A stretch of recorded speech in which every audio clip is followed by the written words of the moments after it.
হিন্দু সম্প্রদায়ের অন্যতম ধর্মীয় উৎসব সরস্বতী পূজা আজ। সরস্বতী জ্ঞান ও বিদ্যার দেবী হিসেবে পরিচিত।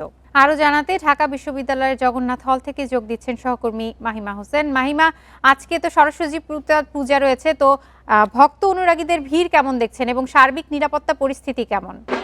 জি, জ্ঞান ও বিদ্যার দেবী সরস্বতীর আরাধনার দিন আজ সরস্বতী পুজো। আজ এই দিনে আমি এখন রয়েছি ঢাকা বিশ্ববিদ্যালয়ে জগন্নাথ হল মাঠ প্রাঙ্গণে। সকাল থেকেই কিন্তু এখানে দেশের বিভিন্ন প্রান্ত থেকে শিক্ষক শিক্ষার্থীর পাশাপাশি দেশের বিভিন্ন প্রান্ত থেকে ভক্তরা আসছেন।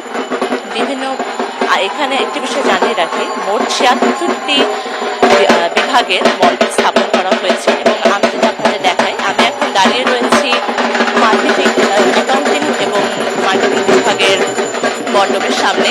এখানে ইতিমধ্যে কিন্তু মন্ত্রোচ্চারণের মাধ্যমে পূজার আনুষ্ঠানিকতা শুরু হয়ে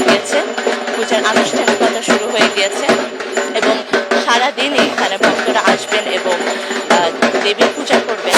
এবং একই সাথে এখানে এবছর প্রতি বছর মতন এবছরও যে পুকুর রয়েছে, হল সংলগ্ন পুকুরে চারুকলা অনুষদের সবচেয়ে আকর্ষণীয় দৃষ্টিনন্দন যে প্রতিমাটি রয়েছে তা স্থাপন করা হয়েছে।